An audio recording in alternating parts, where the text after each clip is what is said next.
Trataría de un anuncio populista. Hay quienes ya están afirmando. A ver, ahí hay dos cosas.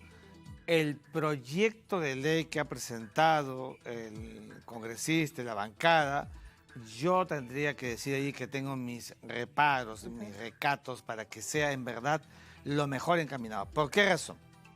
Primero porque la denuncia de los tratados, para que la gente que nos está escuchando y viendo, es la decisión del Estado de desvincularse del instrumento jurídico. Ese acto es una prerrogativa del presidente de la República. El presidente de la República efectiviza la decisión porque pertenece al marco externo y es parte de la política exterior. Pero fíjate lo que dice la Constitución Política. Dice que si se trata de acuerdos o tratados de derechos humanos que cuando fueron aprobados merecieron que el Parlamento Nacional, ¿no es cierto?, lo apruebe para que se ratifique. Para el proceso de denuncia de este tipo de acuerdos, como los digamos, de fronteras, que involucren soberanía nacional, etcétera. ¿Qué tiene que pasar? Lo importante es que, Pilar, déjame decirte que necesita el gobierno del Perú, que es el titular exclusivo para efectivizar la denuncia, necesita el asentimiento, necesita el consentimiento, la autorización, la aprobación del Congreso de la República para que la denuncia prospere. ¿Cómo fue? Porque eso es para la ida, asegurar. ¿no? Eso sería la vuelta, el regreso. Así es. Pero en la ida fue igual, ¿no? Exactamente. Eso es, pues, necesitó la votación del Congreso para su ratificación. Y eso es muy importante. Pero el proyecto está diciendo algo distinto. En el proyecto es el Parlamento Nacional el que presenta un proyecto de ley, ¿no es cierto?, y que incluso lo aprueba el Parlamento, es una decisión parlamentaria, y que el gobierno del Perú lo que tendría que hacer es aprobarlo y llevarlo, efectivizarlo ante el sistema interamericano. Eso no se puede hacer. Claro, y es que las leyes internacionales, las normas internacionales son otras. Son otras, pero antes que ello, Pilar, no es una facultad del Congreso de la República, si quieres, permíteme la palabra, conminar, obligar al Estado a que efectivice la denuncia. Eso no está en la Constitución. Lo que es una facultad es la decisión del gobierno de denunciar, primero lo aprobamos nosotros. Eso sí es su facultad. Pero no conminar al Estado a que lo haga, porque imagínate que el Poder Ejecutivo diga, no, nosotros todavía no hemos considerado la denuncia. El Congreso no puede empujar, según la Constitución Política, al Ejecutivo a que proceda con la denuncia. ¿Te das cuenta? Y cuando se le ha preguntado en oportunidades anteriores al presidente del Consejo de Ministros sobre el tema, porque siempre se habla sobre este mismo tema de denunciar a la Convención Americana, de salir del Pacto de San José. Bueno, lo que ha dicho el señor Otárola es que, bueno, no estamos en tiempos de pensar en ese tipo de temas. O sea, bueno, se ha tratado como que yo no sé en qué tiempos, en la era terciaria, no sé, aunque en esa era no habíamos humanos, en qué tiempo estará el presidente del Consejo de Ministros. Estamos en un tiempo, tú has visto, en estos momentos, casos de feminicidios, violaciones, ¿no es cierto? Desligarnos de la convención primero está determinado, o sea, está permitido en el artículo 78. Lo hacemos por una sola razón, la más importante de todas, es para que el Perú, Pilar, pueda aplicar la pena de muerte.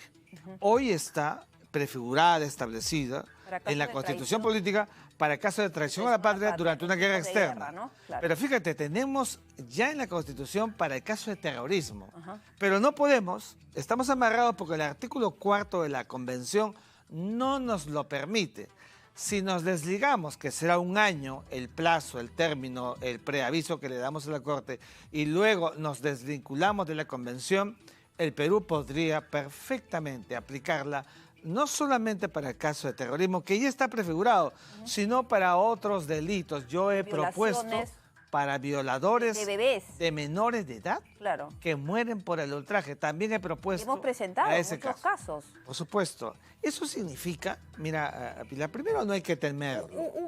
Un paréntesis, porque he hablado, un preanuncio. ¿Se necesita hacer un preanuncio? ¿Quién lo tiene que hacer? ¿Cómo no? No, es decir, el Estado, ¿Desde la presidencia? una vez tomada la decisión, el Estado, a través del gobierno, envía una carta al secretario general de la OEA y le dice que a partir de este momento nosotros iniciamos nuestro proceso de salida, de denuncia. Ese proceso dura un año, pues el preaviso. La denuncia se concretiza una vez dada la vuelta al año. ¿Qué día es hoy? Hoy es 1 de junio.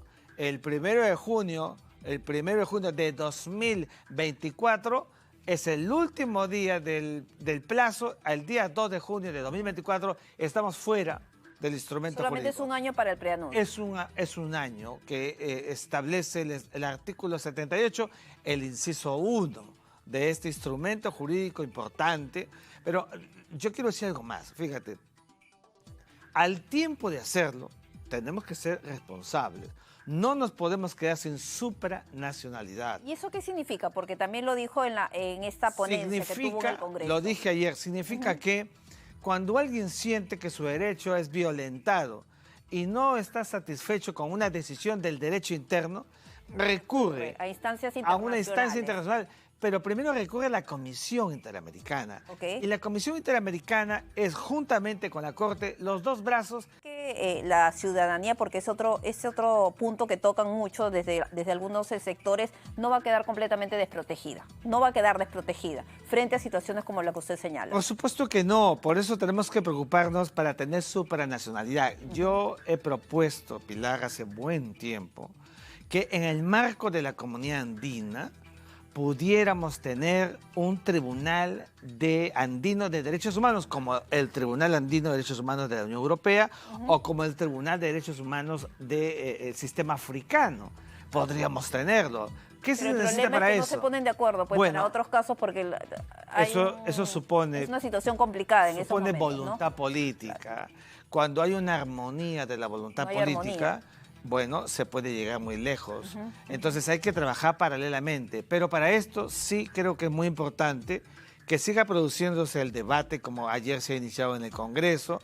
Estaremos próximamente en algunas universidades llevando todo este proceso porque creemos, Pilar, que estamos en el limbo.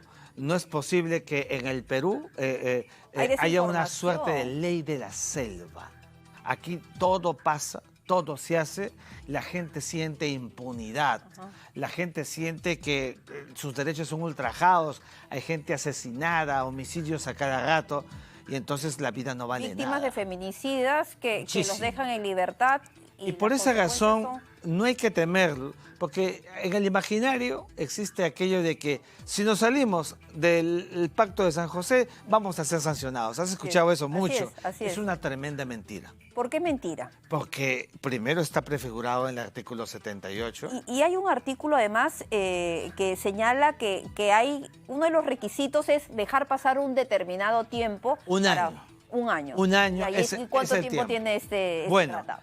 A ver, un año para que en cualquier momento de los que ya estamos viviendo, para decidir la denuncia del instrumento. Cuando fue aprobado en el año, entró en vigencia en los 70, en 78, 5 años debió pasar para que el Estado que quería desarticularse. Bueno, al contrario, fueron todos adhiriendo, ratificando. Hoy día los Estados para desvincularse necesitan de todas maneras un año para que cumpla con ese proceso. ¿Quiénes han salido? Venezuela y Trinidad y Tobago. Claro, uno dirá, sí, son dos, en el caso de Venezuela es una dictadura, pero ejemplificarlo así, esa es una foto muy mala. Nosotros somos un país democrático y como un país democrático nos valemos de un artículo que está en el sistema interamericano. No va a haber sanciones. No hay ninguna sanción. No ha habido sanciones con Venezuela ni con Trinidad. No ha habido. Con Venezuela hay una multitud de sanciones por otros temas. Nicolás Maduro... Pero no por este caso del retiro del Pacto de San José. Nicolás Maduro tiene ante la Corte Penal Internacional, fíjate, ante la Corte Planetaria de Derecho Penal, tiene imputaciones por violación de derechos humanos, pero que no tienen nada que ver con el sistema interamericano. Hay una enorme confusión. Nuestro propósito, nuestro objetivo docente es clarificar a la opinión pública la necesidad, tengo que decirlo cada rato, de dejar alistar la denuncia, pero que tiene que haber una visión de compacto entre el Poder Ejecutivo, el Poder Legislativo, el Poder Judicial, los hombres y mujeres del derecho peruano y la propia comunidad universitaria y todos los peruanos. Entender que este tipo de medidas se hacen cuando los instrumentos jurídicos ya están desfasados y no responden al interés del país. Es lo que está pasando. En algunos casos, por ejemplo, no solamente hay desinformación. En el caso, por ejemplo, de la bancada fujimorista, bueno, el día de hoy ha declarado la vocera Patricia Juárez y ella ha dicho que tiene sus reparos. Bueno, no sé cuáles son sus reparos. Yo he hecho ayer una exposición jurídica del asunto y otros importantes juristas lo mismo.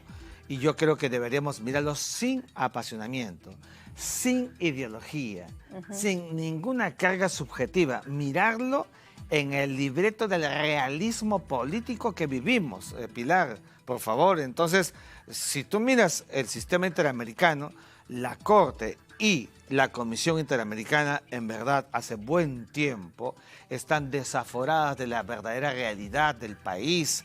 Y frente a una situación que más bien nos produce acto adverso, nosotros tenemos que asumir nuestro propio rol para defendernos el interés nacional, que es el interés de todas las personas que se sienten víctimas por estos abusos que no encuentran una solución. Venezuela y Trinidad y Tobago se han retirado, se retiraron. Se han retirado. Estados Unidos y Canadá. Estados Unidos y Canadá no están, pero nunca han estado. Nunca estuvieron. Nunca estuvieron. ¿Y por qué me preguntan? ¿Cuántos países permanecen? Más o menos. De los 35 países son más de 22 los países miembros. Pero te digo una cosa por los Estados Unidos, que algunos siempre dicen, ¿por qué Estados Unidos no? Porque Estados Unidos, y esta no es una respuesta jurídica, sino política, Estados Unidos es el hegemón del mundo. Los países poderosos pasan por encima de los instrumentos jurídicos. Acuérdate, Estados Unidos no firmaba el protocolo de Kioto. Estados Unidos no firma la Convención del Mar, porque tienen poder y porque ellos creen que con el poder pueden manejar. Tú vas a ver siempre que países grandes, gigantes, todopoderosos, no firman tratados, no firman instrumentos como los demás países. Y no podemos hacer nada porque es un libreto soberano decidir si se vuelven o no parte de un instrumento jurídico. No le pueden obligar. No le podemos poner una pistola en la sien a Joe Biden para que el gobierno de los Estados Unidos decida. Y fíjate, ve, Estados Unidos no es parte de la Corte y sin embargo es muy bien puesto como parte de la OEA como tal, funciona en la OEA como tal o de la propia Comisión Interamericana. De manera que son decisiones unilaterales.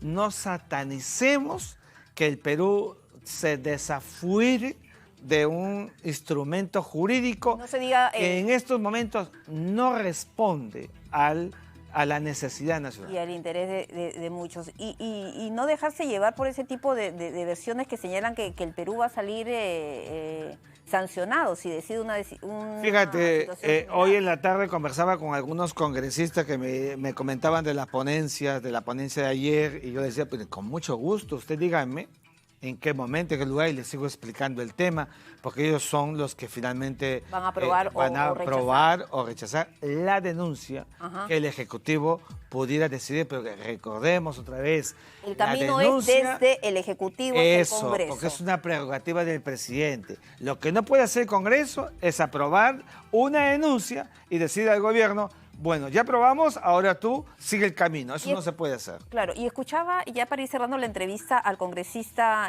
Montoya más temprano, cuando daba sus argumentos, defendía este proyecto de ley, y decía es que porque se está afectando la soberanía. Yo justamente en mi ponencia decía que nuestra soberanía está intacta en términos realistas.